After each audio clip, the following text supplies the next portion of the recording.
मोहनपुर गांव में सोहन नाम का एक गरीब किसान अपनी पत्नी चमेली के साथ रहता था। सोहन ने कोई पढ़ाई लिखाई नहीं की थी, इसीलिए वो अपने दोनों बैलों की मदद से लोगों के खेतों में हल जोतने का काम किया करता था। अरे जल्दी चलो हीरा मोती, जल्दी चलो, कल हमें सेठ मनीराम जी का खेत भी जोतने के लिए जाना है। जल्दी चलो, जल्दी चलो।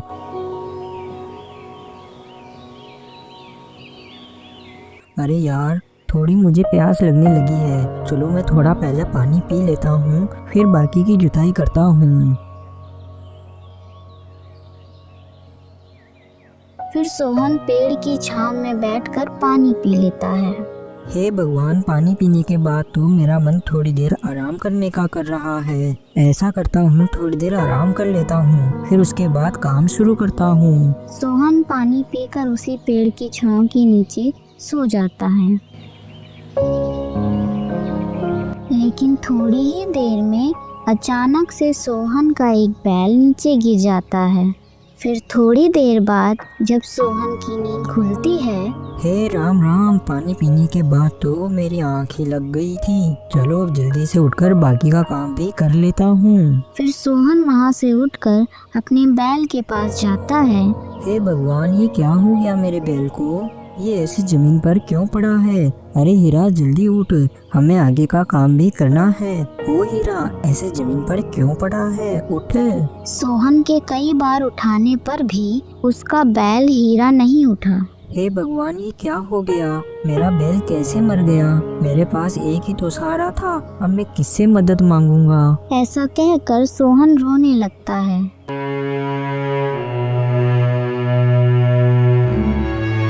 क्या हुआ सोहन, तुम क्यों रो रहे हो? क्या बताऊं सेठ जी, पानी पीने के लिए मैं पेड़ की छांव में बैठ गया और मेरी आंख लग गई, और जब मैं उठा तो मेरा बैल मरा हुआ था। लगता है इसे किसी जहरीले जानवर ने काट लिया है, इसलिए ये मर गया। बताओ सेठ जी, अब मैं क्या करूं?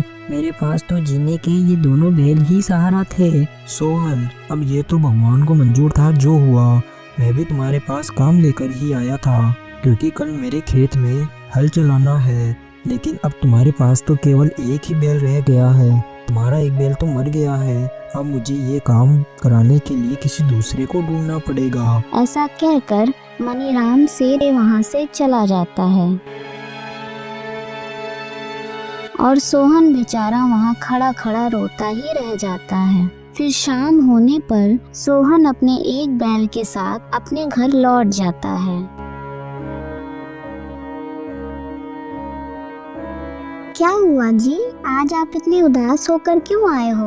अपना हीरा कहाँ पर है? उसे कहाँ छोड़ा है? अरे क्या बताऊं चमेली मैं तुम्हें। इसी तरह सोहन सारी बात अपनी पत्नी चमेली को बता देता है। कोई बात नहीं, आप कुछ दिन लोगों के खेतों में इस एक बैल से ही काम कर लो, और जब अपने पास पैसे जमा हो जाएंगे तो इसका जोड़ीदार बैल खरीद लेना। हाँ चमेली, तुम ठीक कहती हो, क्योंकि मैं ऐसे हाथ पे हाथ धरे तो बैठ नहीं सकता।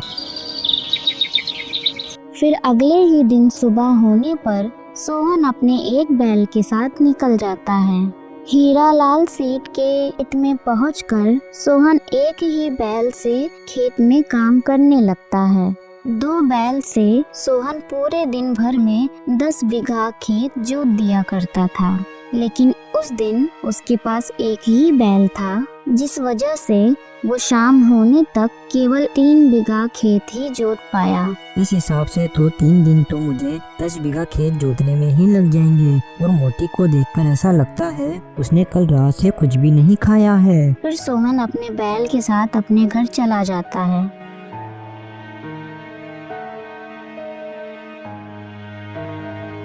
और उसे बांधकर उसे चारा पानी डाल देता है। फिर अगले ही दिन सुबह होने पर चमेली जरा बाहर आओ। ओ चमेली, जरा बाहर आओ। क्या हुआ? क्यों चिल्ला रहे हो आप इस तरह से? मैं देख रहा हूँ जब से हीरा ने मोती का साथ छोड़ा है, जब से मोती ने भी कुछ नहीं खाया। मैंने कल रात को जो चारा पानी डाला था वो वैसा का वैसा ही पड़ा है। अगर इसने चारा पानी छोड़ दिया और आगे भी यही हाल रहा तो ये कुछ ही दिनों में मर जाएगा। अच्छा यही होगा कि आप इसे बेच आओ, इसके बदले 2 छोटे बछड़े ले आओ। इतनी कीमत तो है अभी इसकी कि 2 बछड़े आ जाएं। उन्हें पालेंगे तो कुछ ही दिनों में वापस अपने पास 2 बैलों की जोड़ी हो जाएगी। बात तो तुम्हारी बिल्कुल सही है। मैं कल ही पशु बाजार में जाऊंगा और वहाँ इसे बेचकर 2 बछड़े ले आऊंगा। लेकिन चमेली, जब तक अपने घर का खर्चा कैसे चलेगा, क्योंकि उन्हें बड़े होने में कम से कम 1 साल का समय तो लग ही जाएगा। हाँ मुझे पता है, लेकिन आप चिंता मत कीजिए। जब तक मैं लोगों के यहाँ उनके घरों में काम करने चली जाऊंगी, और आप भी जंगल से लकड़ियाँ काट कर ले आना और गांव में बेच देना। हाँ भाग्यवान, तुम बिल्कुल ठीक कह रही हो। अपन ऐसा ही करेंगे। फिर अगले दिन सुबह होने पर सोहन अपने बैल को लेकर उसे बेचने के लिए पशु बाजार की ओर निकल जाता है। सोहन बाजार की तरफ जा ही रहा था। बाजार थोड़ी दूर था। बैल पहली बार अकेला जा रहा था, तो वो बड़ी मुश्किल से अपने कदम उठा रहा था।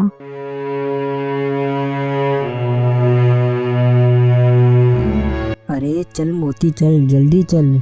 मेरा एक मन तो इस बैल को देखकर ऐसा करता है कि घर वापस लौट जाऊं, क्योंकि ये जहाँ रुक रहा है वहाँ से 10-15 मिनट बाद ही अपने पैर उठा रहा है। लेकिन पर मैंने आधा रास्ता तो पार कर ही लिया। अब आधा चाहे वापस घर जाऊं या बाजार जाऊं, बात तो बराबर ही है। फिर सोहन जैसे तैसे अपने बैल को लेकर आगे बढ़ता है। तभी रास्ते में उसे एक आदमी मिलता है। अरे भाई, क्या तुम बैल को लेकर बाजार जा रहे हो? हाँ भाई, मैं बाजार ही जा रहा हूँ। अरे भाई, इसके पैरों में तो घुमाव है। जब तक इसके साथ का जोड़ीदार बैल नहीं मिल जाता, जब तक ये बैल अपने मालिक के लिए अशुभ है। ये 4 कदम चलेगा और 10 कदम पीछे हटेगा। क्या करे भाई, लेकिन मुझे इसे बेचना है। ठीक है, चलो मैं चलता हूँ। ऐसा कहकर सोहन आगे की तरफ बढ़ गया, लेकिन उस आदमी की बातें सोहन पर असर करने लगी और वो सोचने लगा, वास्तव में ये बैल तो अपने जोड़ीदार के बिना मेरे लिए मुसीबत ही बन गया है। बस जैसे तैसे मैं बाजार तक पहुंच जाऊं तो मैं इसे 200 रुपए में तो बेच ही दूंगा, और शायद 100 रुपए के 2 बछड़े तो मुझे मिल ही जाएंगे। ये सब सोचता हुआ सोहन बाजार की तरफ बढ़ ही रहा था। तभी रास्ते में एक आदमी अपनी गाय के साथ मिलता है। अरे भाई, क्या तुम पशु बाजार जा रहे हो? मैं भी अपनी गाय को पशु बाजार ही लेकर जा रहा हूँ। तुम इस बैल को बेच रहे हो या इसकी जोड़ी का दूसरा बैल खरीदने के लिए जा रहे हो? अरे भाई, मेरे पास केवल ये एक ही बैल है। इसकी जोड़ी का बैल मर गया, इसीलिए मैं इसे बेचने के लिए जा रहा हूँ। लेकिन मेरे पास इसकी जोड़ी का बैल है। चाहो तो तुम मुझसे वो बैल खरीद सकते हो, क्योंकि एक बैल मेरे किसी काम का नहीं है। अगर तुम लो तो मैं तुम्हें उस सस्ते दाम में दे दूंगा, तो तुम्हारे पास बैल की पूरी जोड़ी बन जाएगी। कहाँ पर है तुम्हारा बैल? जरा मुझे दिखाओ। मेरा बैल तो घर पर है, और मेरा घर भी यहाँ से 20 मील दूर है। अरे भाई, 20 मील दूर कौन जाएगा? वैसे ही मेरा बैल तो बड़ी ही मुश्किल से आगे बढ़ रहा है। इससे अच्छा तो मैं पशु बाजार ही चला जाऊंगा। और देखो, मेरे पास जेब में 1 रुपया भी नहीं है, और ऊपर से क्या गारंटी है कि तुम्हारे बैल के साथ मेरा बैल टिक पाएगा, क्योंकि मेरा बैल तो पुराने जोड़ीदार के गम में ही डूबा हुआ है। इसलिए मैं इसे पशु बाजार में ही बेचूंगा। अच्छा, तो तुम फिर बाजार क्यों जाते हो? तुम ये बैल मुझे ही दे दो, मेरे पास बैल की जोड़ी बन जाएगी। इसलिए तुम अपने बैल की कीमत बताओ, और देखो ठीक ठीक बताना, क्योंकि मैं भी अपनी गाय बेचने के लिए बाजार जा रहा हूँ, और मैं अपनी गाय के 100 रुपए मांगता हूँ। फिर सोहन ने गाय की तरफ देखा और अपने मन में सोचने लगा, ये गाय कम से कम 150 रुपए की तो है ही। ये सोचकर सोहन बोलता है, देखो भाई, मैं तो अपने बैल के कम से कम 200 रुपए तो लूंगा ही। अरे भाई, तुम तो अपने बैल के कुछ ज्यादा ही दाम मांग रहे हो। ये तो कोई बेचने वाली बात ही नहीं हुई। देखो भाई, इससे कम में तो मैं तुम्हें अपना बैल नहीं दे सकता। अच्छा, तो फिर अपन दोनों ऐसा करते हैं, अपन दोनों बाजार की तरफ चलते हैं, और जो रास्ते में पहला आदमी मिलेगा अपन उसी को पूछ लेंगे। फिर दोनों आगे की तरफ निकल पड़े। थोड़ी देर चलने के बाद उन्हें एक झोपड़ी दिखाई दी, जिसके बाहर एक बूढ़ा आदमी खड़ा था। देखो भाई, अपन ऐसा करते हैं, उस बूढ़े आदमी से चलकर पूछते हैं। वो बूढ़ा भी है और किसान भी है और अनुभवी भी होगा ही होगा। फिर वो दोनों उस बूढ़े व्यक्ति के पास चले गए। अरे बेटा, क्या ये गाय बेचने के लिए जा रहे हो? ये गाय को तुम क्यों बेच रहे हो? भले मानस, ये गाय तो तुम्हारे घर की लक्ष्मी है। हर बार 2 बच्चे देती है और 10 लीटर दूध से कम नहीं देती। ये बात तो है काका जी, मेरे पास ऐसी 5 गाय और है और एक इसी से जन्मा बैल है। अरे बेटा, इसके बिना तो वो सारी गाय बेकार है। ये अकेले ही घर के भंडार भर देगी। अरे काका जी, मैंने इससे बहुत धन कमा लिया है। मैं चाहता हूँ कि किसी दूसरे आदमी को भी मौका मिले। बूढ़े व्यक्ति की बातें सुनकर सोहन के मन में लालच आ जाता है और वो सोचने लगा, मुझे इस गाय को अपने हाथ से नहीं जाने देना चाहिए। अगर मैं इस गाय को अपने साथ लेकर चला जाऊंगा तो मुझे बछड़ों की क्या जरूरत है, क्योंकि 6 माह के अंदर तो ये गाय ही 2 बछड़े दे देगी। अरे बेटा, क्या तुम भी अपने बैल को बेचने के लिए पशु बाजार जा रहे हो? अरे काका जी, इस बैल को तो मैं खरीद रहा हूँ। बेटा, इसकी जोड़ी का बैल मिलना बहुत ही मुश्किल लगता है, क्योंकि इसके पैरों में घुमाव है। खैर, ले लो, क्या पता खूंटा बदलने से सुधर जाए। तो काका जी, अब इस बैल की कीमत बताइए, क्योंकि ये आदमी तो इस बैल के 200 रुपए मांग रहा है और मैं मेरी गाय के 100 रुपए मांग रहा हूँ। देखो बेटा, तुम दोनों की कीमत तो बराबर है, 100 का 200 और 200 का 100। मैं तो किसी का कोई घाटा नहीं है। गाय तो एक बार बच्चा देगी, जिसमें ही वो 200 की हो जाएगी। और इस बैल का तो पता नहीं है कि ये दूसरे बैल के साथ टिक पाएगा या नहीं टिक पाएगा।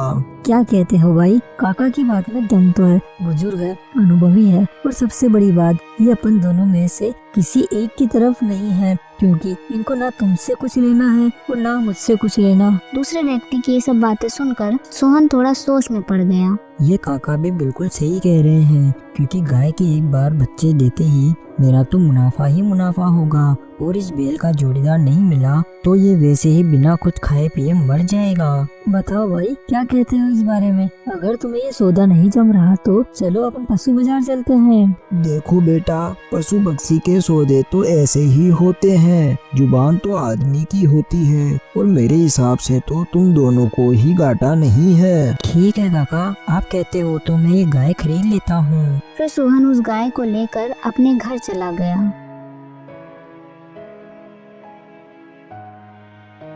और चमेली ने जब उस गाय को देखा तो चिल्ला पड़ी, अरे आप ये बांझ गाय कहाँ से ले आए? क्या आपको दिखाई नहीं दिया? अंधे को भी दिखाई दे जाए, क्योंकि स्तन तो सूखे पड़े हैं। और आपने बैल का क्या किया कि आप गए तो बछड़े लेने थे। चमेली की ये सारी बातें सुनकर सोहन हक्का बक्का रह गया और डरता हुआ बोला, ये गाय ले आया मैं अपने बैल के बदले। हे भगवान, आपको तो किसी ने बहुत अच्छे से पागल बना दिया। आप मुझे पूरी बात बताओ, असल में हुआ क्या था? फिर सोहन सारी बातें अपनी पत्नी चमेली को बता देता है। सोहन की बातें सुनकर चमेली को गुस्सा आ जाता है। आपको किसी ने बहुत अच्छे से बेवकूफ बना दिया।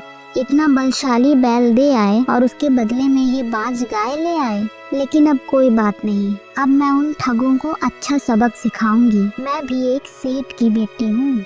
अब आप मेरी बात सुनो और जैसा मैं आपको कहूँ वैसा ही करना। कल सुबह अपन दोनों वहाँ जाएंगे और मैं उन ठगों से बात करूँगी और आप छुप छुप के मेरे पीछे आते रहना। फिर अगले ही दिन सुबह चमेली उसी रास्ते पर निकल पड़ी जिस रास्ते पर वो ठग रहता है, और सोहन भी धीरे धीरे उसके पीछे निकल पड़ा। तभी चमेली को कुएं के पास सबसे पहला ठग मिला। फिर चमेली उस कुएं के पास गई और रोने लगी। अरे सुनिए, आप तो मुझे बहुत परेशान लग रही हो। कोई गलत कदम उठाने जा रही हो क्या? क्या बात है, मुझे बताओ। अरे क्या बताऊं भाई साहब, मेरे सास ससुर और मेरे पति मेरे ऊपर बहुत जुल्म करते हैं, इसलिए आज मैं घर छोड़कर वहाँ से भाग आई। तो बस कुआं और खाई ही मेरा सहारा है। अरे ऐसा ना कहो बहन, तुमने मुझे भैया कहा है तो चलो तुम मेरे साथ मेरे घर और वहीं रहना। भगवान की कृपा से सब कुछ है अपने पास, बस कोई बहन ही नहीं है। घर में बूढ़े पिता है और एक भाई है, तुम हमारा बस खाना बना दिया करना, हमारे लिए यही सबसे बड़ी बात होगी। लेकिन भैया मैं 3 आदमियों के बीच अकेली। अरे बहन, तुम इस बात की बिल्कुल भी चिंता मत करो, क्योंकि अपन तो वैसे भी गांव से बाहर दूर जंगल में रहते हैं और अपन को दुनिया की बातों से क्या ही लेना देना। और फिर मेरे पिताजी है, वो कोई ना कोई रास्ता बता ही देंगे। ठीक है भैया, मैं आपके साथ चलती हूँ, आपका धन्यवाद। फिर वो आदमी चमेली को लेकर अपने घर की ओर निकल गया।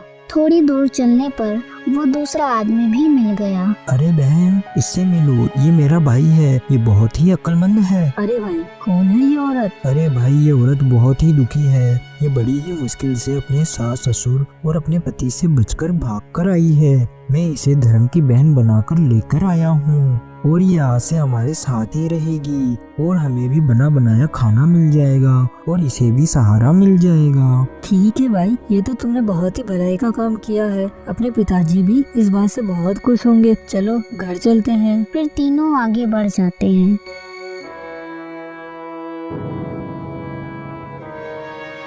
फिर दूसरा आदमी सारी बातें उस बूढ़े को बता देता है, तो वो बूढ़ा भी बहुत खुश हो जाता है, क्योंकि उसे पता था कि उसके बेटों का विवाह तो नहीं होने वाला था। घर में एक औरत आ गई और उनका खाना बना देगी, यही सोचकर वो खुश था। फिर शाम होने पर चमेली बोलती है, अरे भैया, रसोई तो खाली पड़ी है और आटे में भी रेत मिली हुई है, मसाले भी कुछ भी नहीं है और सब्जी भी नहीं है, मैं क्या बनाऊं? बहन, ऐसा करो, तुम्हें जो जो सामान चाहिए वो सारा सामान तुम लिखकर मुझे दे दो, मैं भी बाजार जाकर ले आऊंगा। फिर चमेली ने उस आदमी को 20 सामान गिनवा दिए।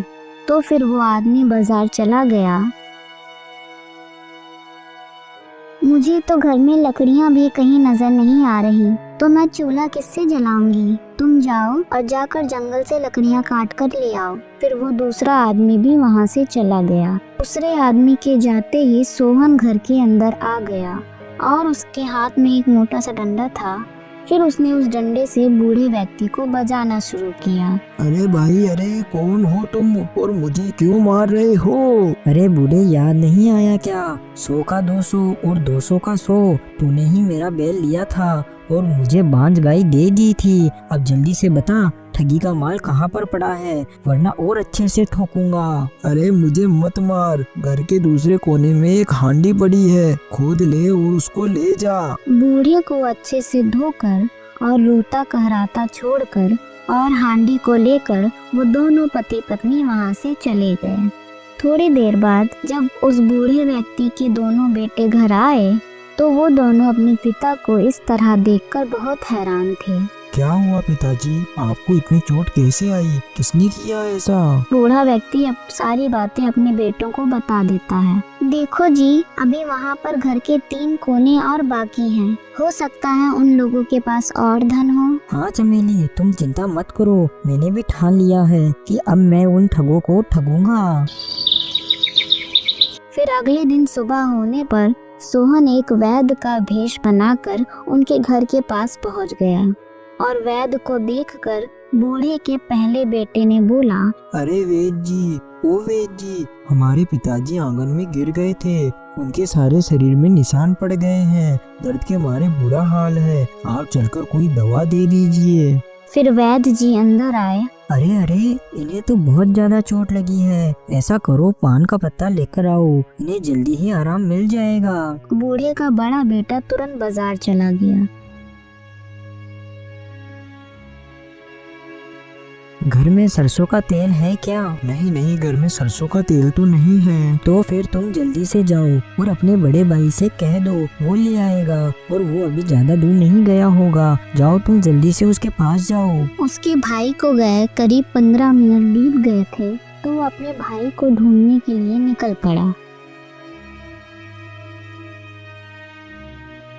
और इधर वैद्य का भेष बनाए सोहन ने डंडा उठाया और बूढ़े की पिटाई शुरू कर दी। अरे कौन हो भाई, क्यों मारे जा रहे हो? मर गया रे, मर गया भाई, छोड़ दो मुझे। याद आया बूढ़े, 100 का 200 और 200 का 100।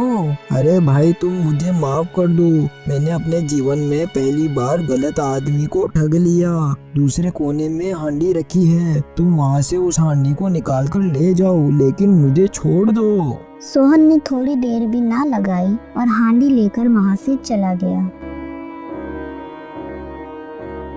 अभी ठगों के घर में 2 कोने और बाकी है, मतलब और भी माल वहाँ होगा।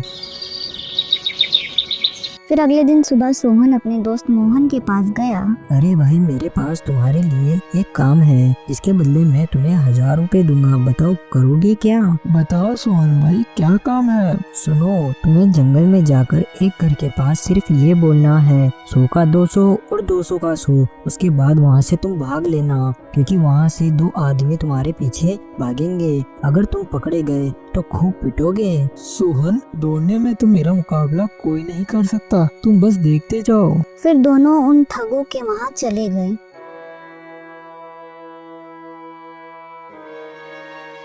मोहन ने ठगों के घर के बाहर जाके आवाज लगाई। 100 का 200 और 200 का 100।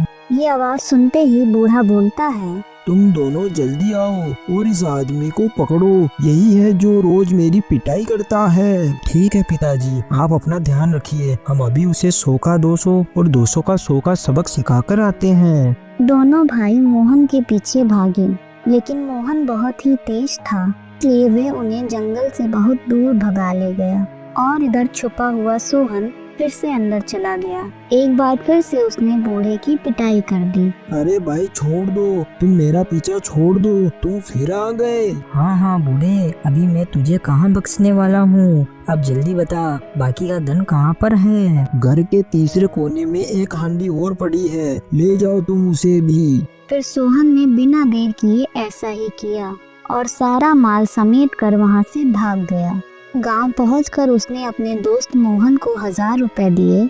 उसका दोस्त मोहन भी बहुत खुश हो गया था कि इतने छोटे से काम के बदले उसे 1000 रुपए मिल गए।